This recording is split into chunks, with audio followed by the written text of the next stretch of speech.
Good day, everyone. Welcome to part B of lecture number 11. In part A, we discussed about the SRAMs and SRAM arrays. And the focus of today's lecture is the DRAM memory, dynamic RAM. Okay. We saw that flip-flops, each flip-flop or a single flip-flop, D flip-flop, for storing one bit, we require 16 transistors. However, to decrease the number of transistors to store a single bit, we came up with the idea of SRAM cells. So where 6 transistors can be used to store a single bit. To further reduce the number of transistors, we have a DRAM cell. In DRAM cell, the bit is stored based on a charge. In DRAM cell, we store charge. If the charge is stored, that means that DRAM cell stores 1. If there is no charge in the DRAM, we say it stores 0. And we know that for storing a charge, we need a capacitor. Okay, so in a DRAM cell, we have a capacitor. And if this capacitor stores charge, that means this cell is storing 1. If the capacitor is not charged, that means this cell stores 0. And the capacitor is connected to a word line using a switch. Sorry, it is connected to a bit line using a switch. So this is switch. And another terminal is connected to a ground.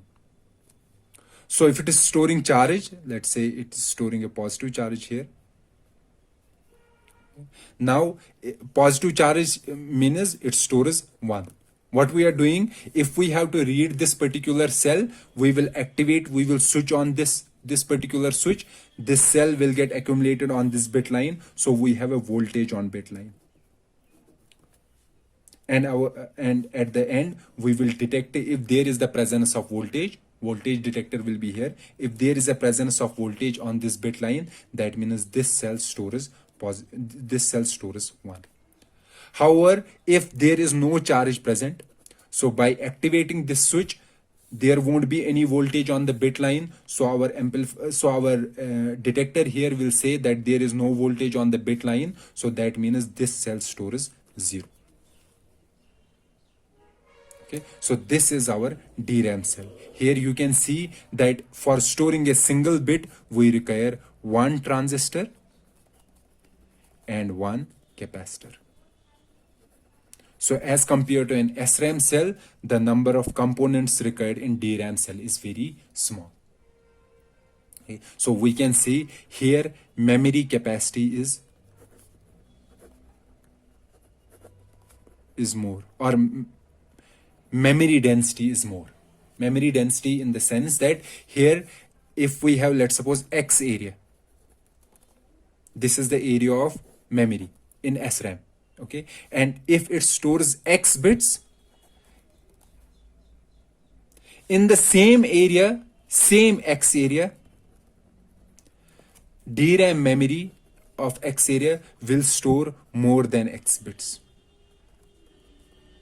Because here a single bit can be stored using 6 transistors. 6 transistors means they can take up more area. However, here only 2 components are required to store a single bit, so they will occupy a small area as compared to an SRAM cell. So the size of DRAM cell is much lesser as compared to an SRAM cell. Okay, so for designing much larger memories, okay, so for designing larger memories, we should design those memories based on DRAM cells. So if you have seen in your processors, specification of your processors that we are using, most of our memories, RAMs that we say, these are made of DRAMs. Those are DRAM memories. Okay. However, smaller memories like caches, and there are some buffers also, translation look aside buffer and many other things. Caches are very small structures, and those small structures are made of SRAMs. So small memories are made of SRAMs and larger memories are made of DRAMs. So why we are making some memories using SRAMs is that SRAMs are fast as compared to DRAMs. Okay, and DRAMs consume more power. I will show you here why DRAMs consume more power as compared to SRAMs. Okay, that's why wherever we require a fast memory, small and fast memory, we will use SRAM memory. Wherever we require a larger memory with less speed as compared to a smaller memory, we will take DRAM based memories. So that's why our RAMs in our processors are made of DRAMs and our caches are mostly made of SRAMs. Okay. So each DRAM cell, the structure of DRAM cell is, this is the structure of DRAM cell.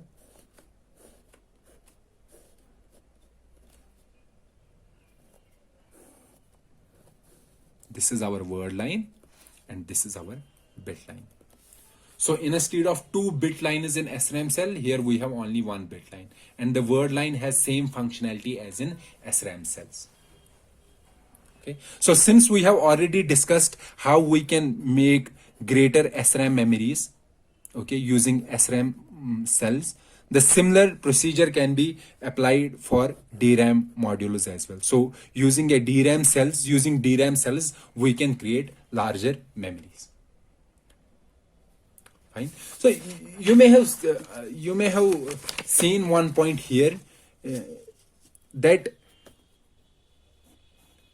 if we have a DRAM cell here and that is storing some charge, let's say this is storing some charge, this capacitor.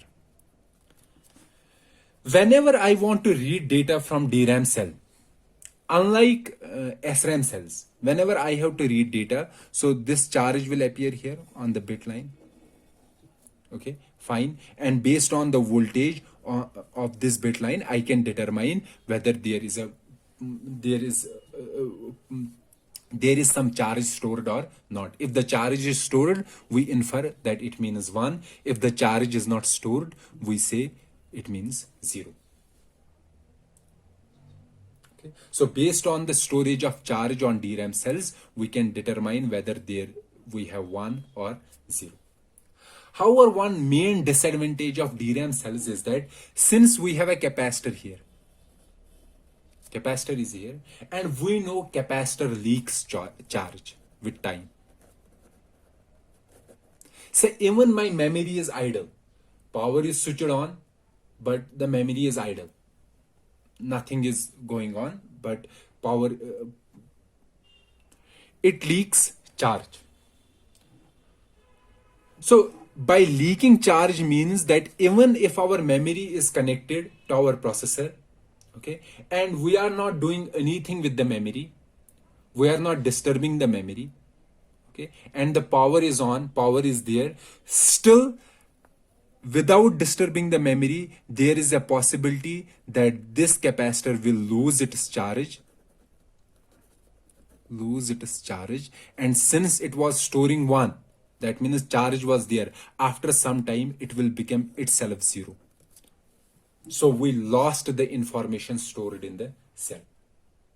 And what was the reason? Because capacitors leak charge. Okay. To overcome this disadvantage of DRAM cells, we have to continuously or repeatedly refresh the DRAM cell. Okay. What does this mean? That what we have to do continuously is that continuously we have to read the cell, find out the charge stored in the cell. If there is no charge, do nothing. If there is charge stored in the cell, for example, charge is stored in this capacitor, then charge it again so that the charge stored on the capacitor comes to its initial charge. For example, initially we have charged it 1 volt. this capacitor.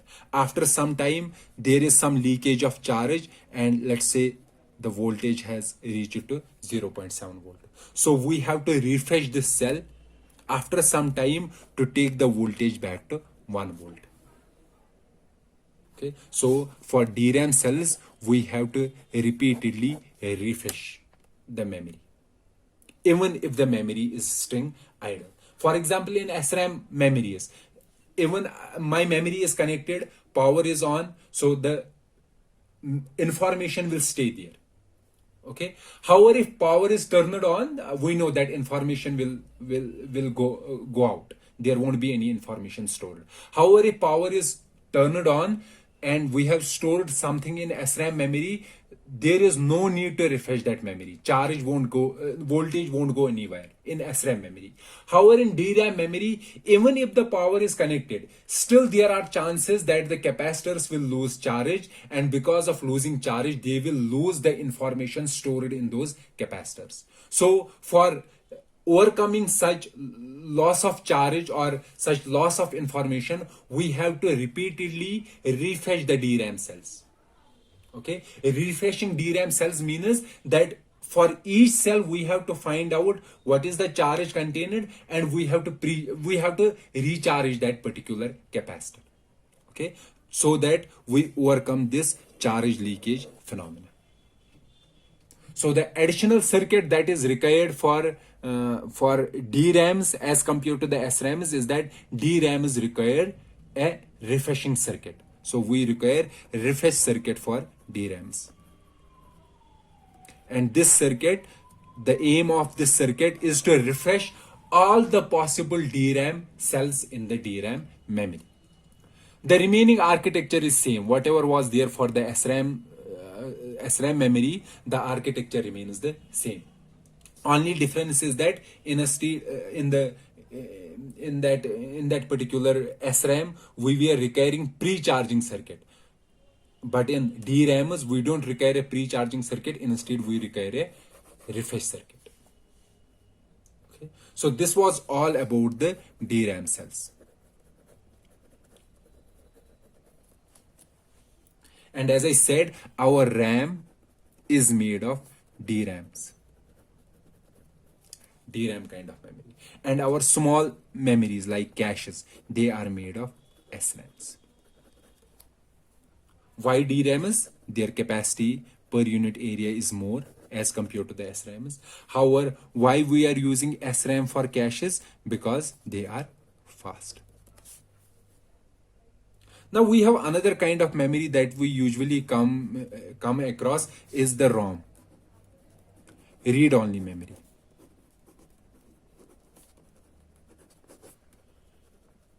You may be well aware that a ROM is a memory where we have stored something and that something remains there forever. Okay, let's say I have a ROM that stores 4 bits. And the 4 bits are 0, 1, 0. Let's say I have to design a ROM, it should contain these 4 bits. Okay. We know that we can read these 4 bits, but we cannot write something new into the ROM. So we have to design a ROM, and that ROM should be able to store these 4 bits, 0, 1, 0. Let's see how we can design a ROM that can store these 4 bits. So for designing a ROM, we want to design a ROM, and that ROM should store these 4 bits. That means it should have 4 cells, 4 memory cells. Okay, cell 1, cell 2, cell 3, and cell 4. And these 4 cells, this cell should store 0, this should store 1, this should store 0, and this 1. Okay, and we should not be able to change this 0 from 0 to 1. Likewise for other bits. Okay, so our first aim to design a cell,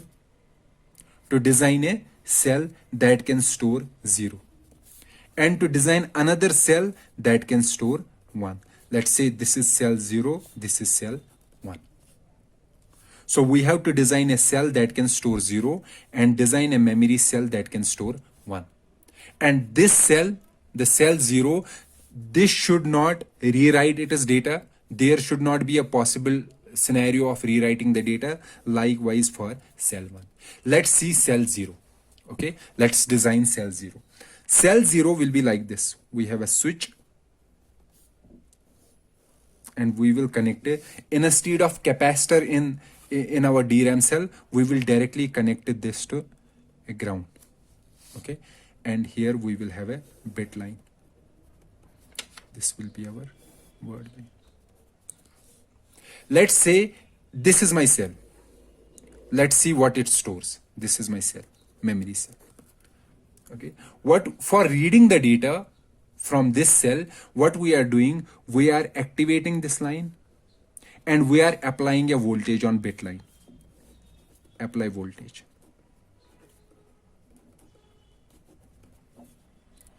So this word line is activated. Activated, this means this circuit is completed. So applying a voltage, this goes to where? Ground. So this ground makes this voltage equal to 0. And after applying the voltage, at the same time, we sense the voltage on this bit line. What will be the voltage on this bit line? The voltage will be 0. That means the data stored on this cell is 0. So this cell will always store 0. Can we rewrite its architecture? No, this we cannot rewrite neither its architecture nor the value stored in this particular cell. So this cell will always store 0. Okay. Likewise, we have cell 1. For example, the cell 1 will be like this.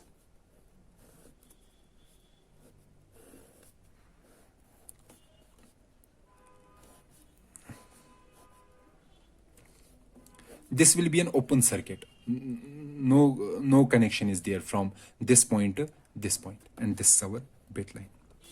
Let's see what this type of cell activate stores. So we will apply voltage. Applying voltage here gives a positive voltage on this bit line. So we have to activate this word line.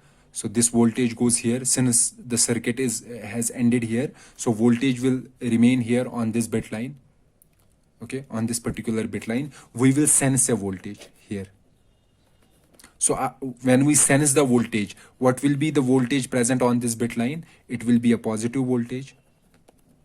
Okay, sensing a positive voltage means this cell stores 1. Sorry. Okay. So in previous cell, we were connecting the circuit to a ground, and that ground was able to make this voltage equal to 0. And by sensing the voltage, it was giving us 0. That means this cell stores 0. And here we are disconnecting these two lines. That means our voltage here that we have applied on bit line for reading the data, that won't go to the ground, that will remain there, and our circuit here, it will sense a positive voltage, and it implies that this particular cell stores 1. Okay, so we have two different types of cells: cell which can store always 0, and this cell which always stores 1.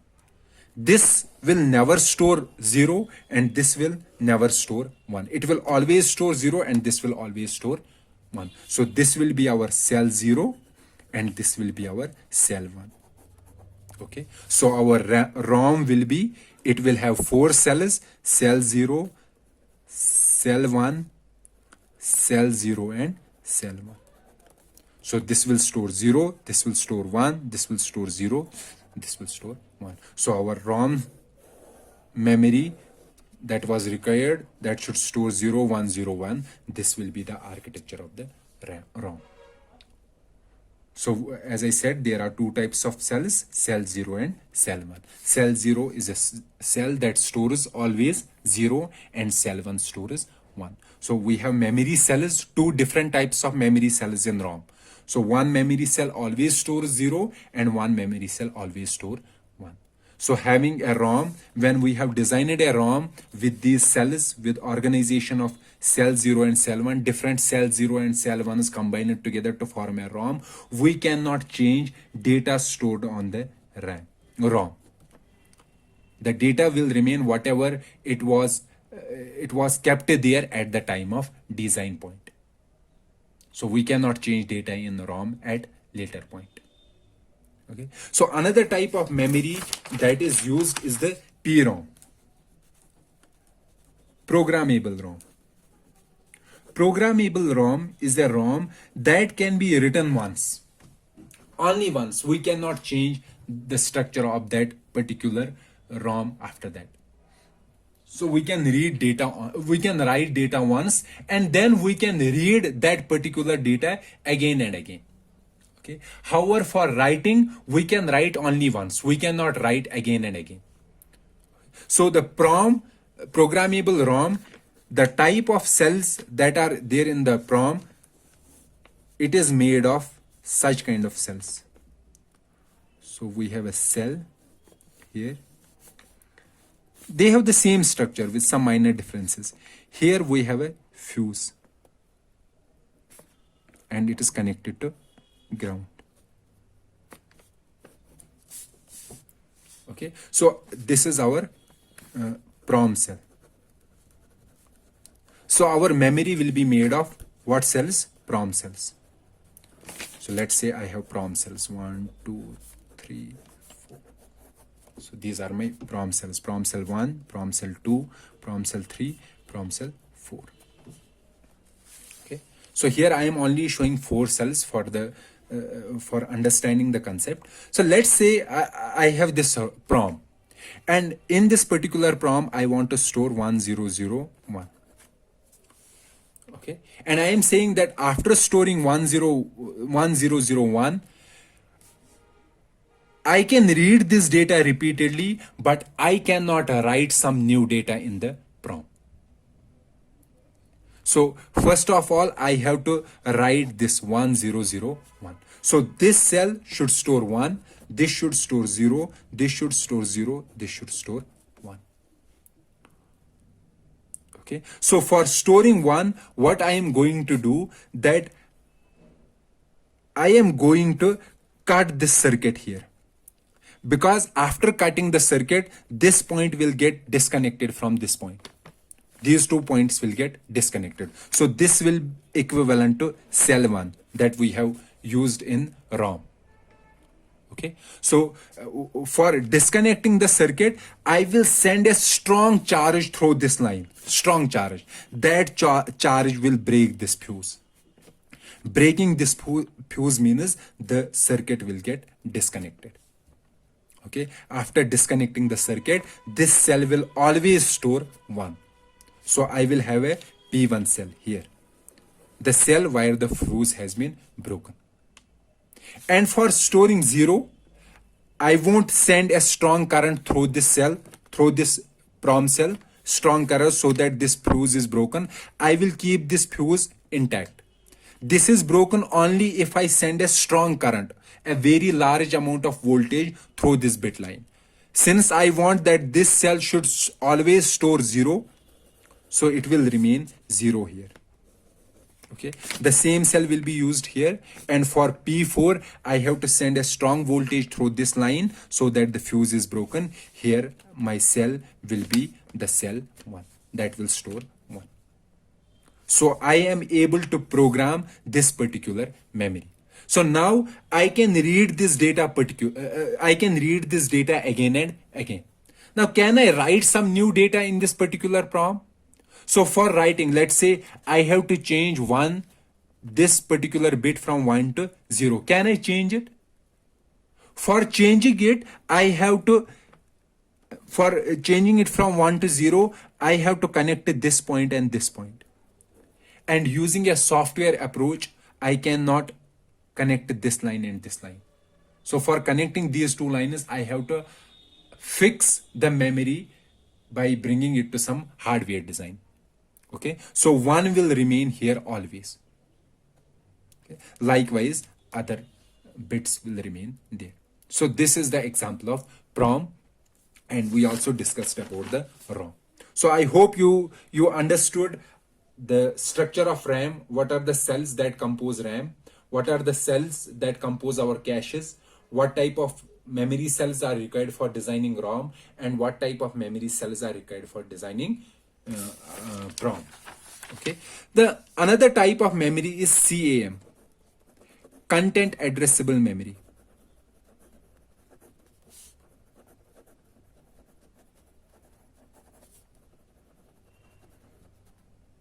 So, since this particular memory is not in the scope of our course, so for understanding the CAM or content addressable memory, this is usually in postgraduate computer architecture courses, or we can say high performance computing courses. So here I will only give a brief description of CAM cell or CAM memory. So basically our previous memories. So we were sending an address, and based on the address we were getting the data.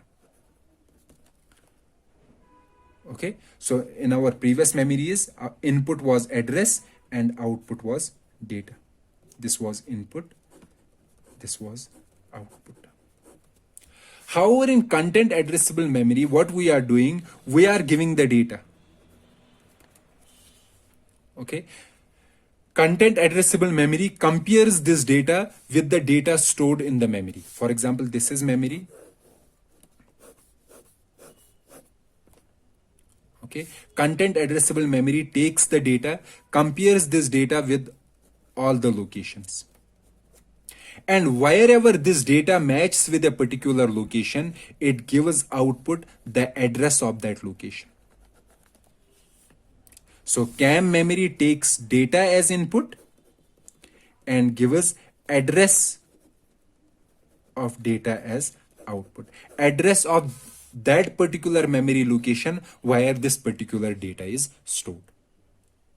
This is the usage of content addressable memory. So this was all about different types of memories that are used in computer in our modern processors. Most of the memories, almost all the memories are made of these different kinds of structures, DRAMs, SRAMs, or these PROM type of cells or content addressable memory. So I think the different components or the different logic circuits and sequential, both combinational and sequential logic circuits that we discussed in today's lecture and in last two lectures, I think these are the all the digital logic systems or digital logic components that will be required in designing a processor for RISC-V instruction set architecture. So for our next lecture, we will start designing a basic processor for RISC-V instruction set architecture, and for designing that particular processor, all the components that we discussed, digital logic components in last 2 or 3 lectures, those components will be used to design the processor for that particular instruction set architecture. So let's meet in the next lecture. Till then, goodbye.